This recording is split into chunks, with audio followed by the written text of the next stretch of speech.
There are moments in history when a nation feels the future arriving faster than expected. Moments when intelligence reports grow heavier, when headlines grow darker, and when leaders understand that the next phase of conflict will not be decided by speeches, but by superiority.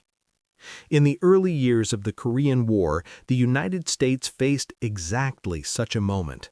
A new war had erupted in a divided peninsula thousands of miles from home. A new global rivalry was taking shape, and the world was watching to see whether American power would merely respond or dominate. The answer came from 30,000 feet above the mountains of Korea. At first, it was only a sound, a distant vibration in the upper atmosphere, steady and mechanical. Soldiers on the ground paused. Officers looked upward. The sky was clear, the air cold, the terrain rugged and unforgiving. And then, gradually, shapes began to appear. Polished aluminum reflecting the sunlight, moving in perfect formation across the blue. Not one aircraft, not two, entire formations flying with calm precision. They were not experimental machines rushed into battle. They were not improvised solutions to a sudden crisis. They were the product of the most ambitious aviation project ever undertaken by the United States. They were the B-29 Superfortress. Only a few years earlier, this bomber had helped bring the World War II to its dramatic conclusion in the Pacific. It had demonstrated something undeniable, that American industry, when mobilized at full scale, could design and build machines beyond anything the world had seen before. The B-29 was not just larger than previous bombers, it was more advanced in nearly every dimension. It flew higher, it flew farther, it carried heavier payloads. It integrated technologies that pushed the limits of engineering at the time. Its pressurized crew compartments allowed airmen to operate at altitudes where oxygen was dangerously thin and temperatures plunged far below freezing. Earlier bomber crews had endured open gun positions and freezing winds. The Superfortress changed that.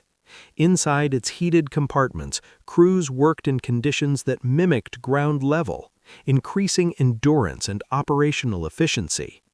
Remote-controlled gun turrets were guided by advanced analog fire control systems, allowing coordinated defensive fire without exposing gunners to the elements. Radar-assisted bombing systems enabled precision even through cloud cover. It was not simply a weapon, it was a strategic platform decades ahead of its time. And now, in Korea, it returned to send a message. When war broke out in 1950, North Korean forces advanced rapidly across the peninsula. The conflict escalated quickly, drawing in international powers and transforming it into one of the first major confrontations of the Cold War. When Chinese forces entered the war in massive numbers later that year, the stakes expanded dramatically. Supply lines stretched through mountains and across rivers. Rail networks became lifelines. Bridges carried reinforcements toward contested front lines. Logistics, as always in war, became the foundation of momentum. And foundations can be broken. The mission of the B-29 over Korea was not simply tactical, it was strategic. The bomber was tasked with striking deep targets, rail yards, marshalling centers, supply depots, industrial facilities, the infrastructure that sustained enemy offensives. From high altitude, beyond much of the anti-aircraft fire below, the Superfortress formations moved with calculated discipline. Navigators plotted routes across hostile terrain. Radar operators confirmed targets. Pilots maintained tight formations to maximize defensive firepower. When the moment came, bomb bay doors opened and the payloads fell in controlled waves. For troops on the ground, the experience was unforgettable. The sound arrived first, a low rumble building steadily in the sky. Soldiers scanned upward, often unable to clearly see the aircraft because of their altitude. That uncertainty amplified the tension. Within moments, explosions shattered rail lines, bridges collapsed into rivers, supply depots erupted into towering columns of smoke. Months of logistical preparation could be undone in seconds. Entire offensives slowed because reinforcements and ammunition no longer reached the front. For American commanders, this was the projection of strategic leverage. For American citizens watching the war unfold from home, it was reassurance. The B-29 symbolized continuity between past victory and present resolve. It reminded the world that the United States possessed unmatched industrial capacity and technological innovation. Nearly 4,000 superfortresses had been built during World War II, a feat requiring extraordinary coordination across factories, engineers, workers, and supply chains. Runways had been extended to accommodate its size. Maintenance infrastructure had evolved because the aircraft demanded it. The B-29 did not merely participate in history, it reshaped the environment around it. And yet, even as the Superfortress asserted dominance over strategic targets in Korea, the sky itself was changing. War does not remain static, technology does not stand still. Near the Yalu River, along a narrow corridor of airspace that would later be known as Mig Alley, something new began to appear. Reports emerged of jet-powered fighters climbing rapidly toward high-altitude formations. Sleek shapes with swept wings cut through the atmosphere with speed unimaginable just a few years earlier. The MiG-15 had entered the conflict. For the first time, the B-29 faced a challenger capable of matching its altitude and surpassing its speed. The MiG-15 carried heavy cannons designed specifically to destroy bombers. It could climb rapidly, attack, and disengage before defensive fire could effectively respond. The altitude that had once provided near immunity was no longer uncontested. Inside the Superfortress, crews felt the shift immediately. Radar operators scanned not only ground targets but potential aerial threats. Tail gunners watched for flashes of sunlight reflecting off jet wings. Pilots tightened formations, aware that discipline now meant survival. What had once felt like invulnerability became vigilance. The confrontation reached a defining moment on October 23, 1951, a day some crews would later remember as Black Tuesday. Waves of MiG-15s intercepted B-29s during daylight raids. The jet fighters attacked with speed and precision, their cannon fire capable of crippling a bomber in seconds. Several superfortresses were shot down, others returned damaged, scarred, but airborne. It was a stark reminder that the future of aerial combat had arrived faster than anyone anticipated. But here is where the story deepens. The significance of that confrontation was not that the B-29 faced resistance, it was that the United States responded with adaptation.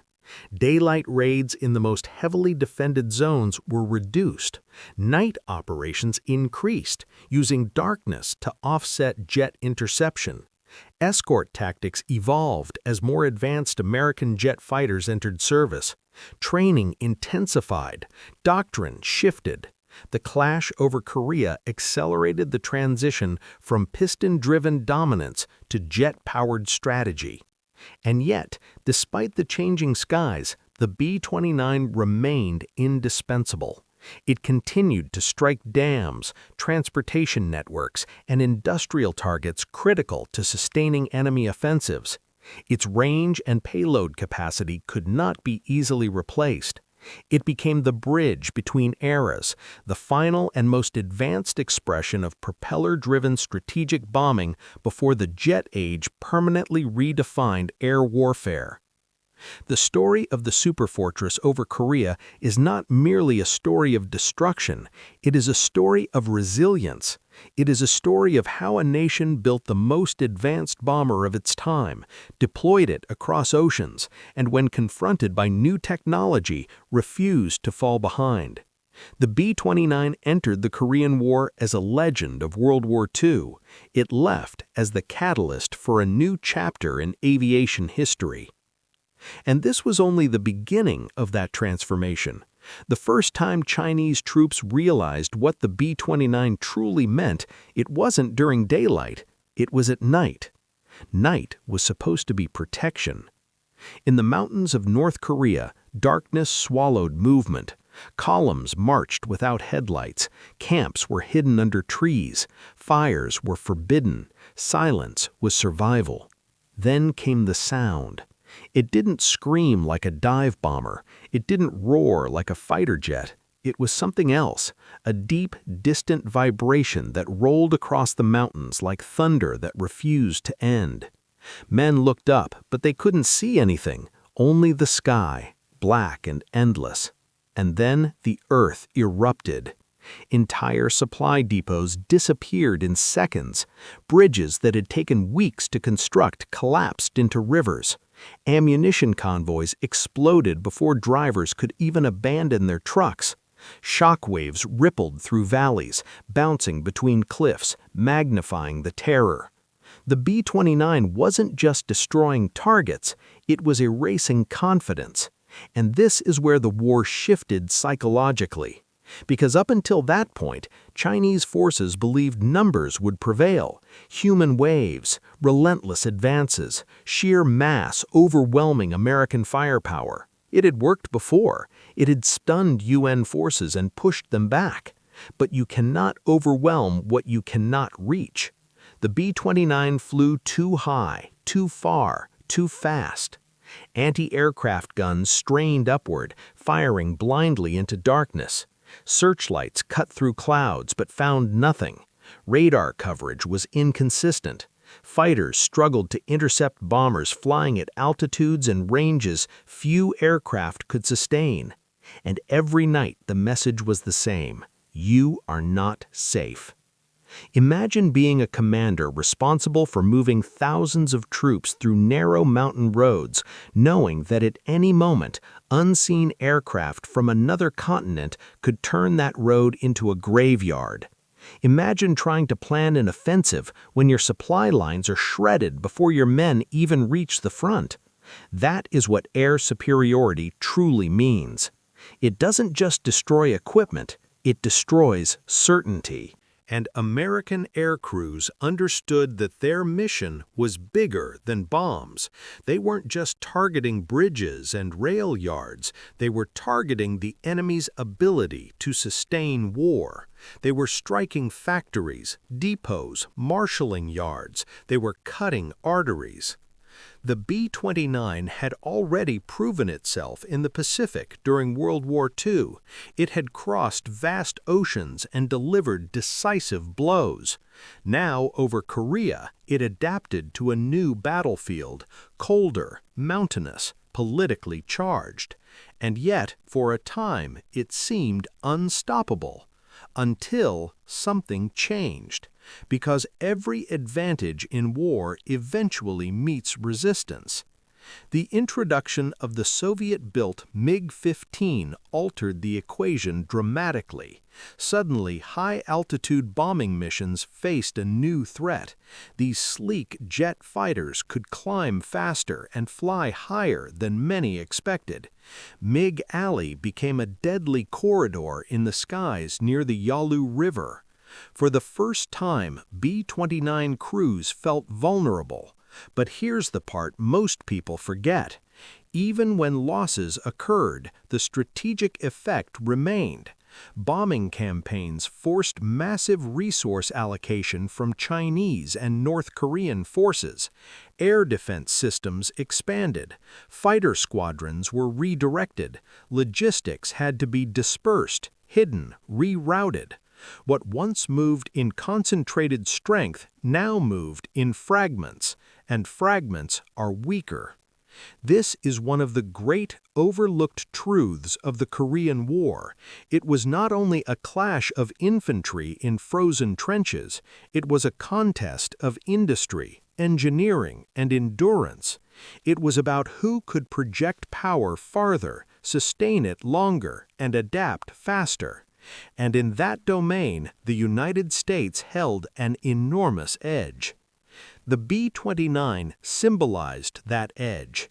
It represented the industrial might of a nation that had mastered long-range warfare, a nation capable of designing aircraft that could fly thousands of miles, deliver heavy payloads, and return home. A nation's factories, engineers, and airmen formed a machine that was difficult to counter. But what did this feel like on the ground?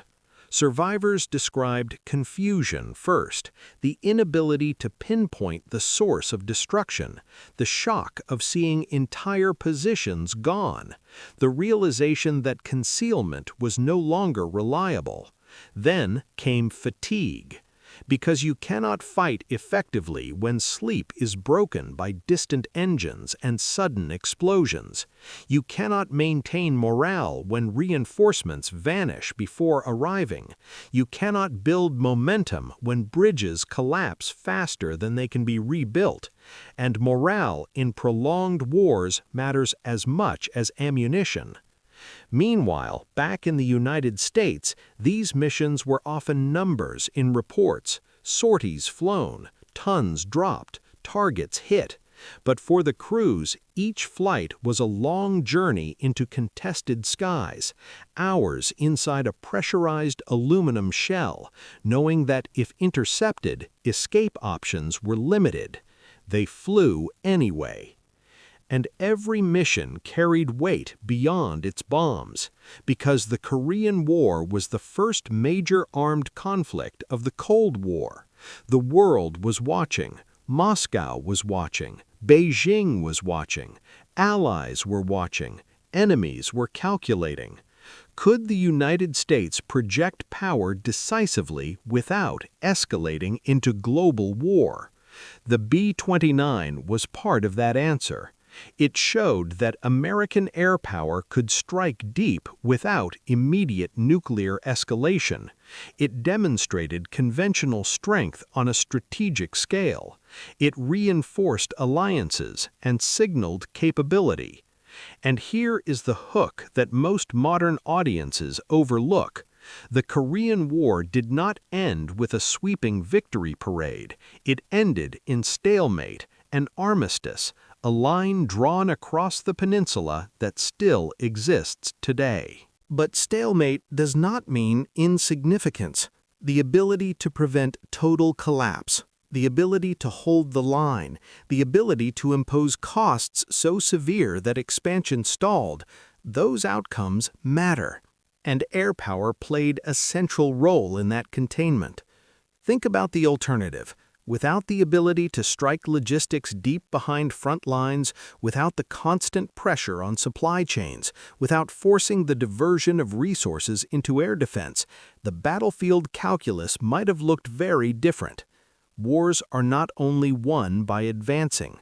Sometimes they are won by denying the enemy the ability to advance further. The B-29 helped do exactly that. It forced adaptation. It forced caution, it forced dispersion, it imposed a tax on every movement, every shipment, every plan.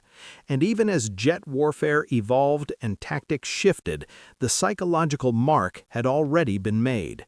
Because once a force experiences the reach of overwhelming air power, it must forever account for it. That is the legacy here. Not just explosions in the night, but the realization that modern war had entered a new era, one where distance no longer guaranteed safety, where industrial capacity translated directly into strategic reach, and where the sky itself could belong to whoever mastered it. And perhaps the most powerful image is this: Somewhere in the frozen Korean mountains, soldiers looking upward into darkness, listening to an engine they could not see, knowing that the nation flying that aircraft possessed something far larger than metal and fuel. It possessed scale. Scale of production, scale of training, scale of projection. And that scale changed the war. The Korean War is often called the Forgotten War. It does not dominate textbooks or Hollywood, but in those skies above the peninsula, a message was delivered, not just to armies on the ground, but to the entire Cold War world. The United States had the ability to reach across oceans and shape battlefields far from home, and the B-29 was one of the aircraft that carried that message. In the end, wars are remembered not only for the territory gained or lost, but for the turning points that revealed the balance of power. Over Korea, the deep rumble of 4 engines at high altitude revealed something undeniable. Modern air power had arrived in the Cold War, and everyone heard it.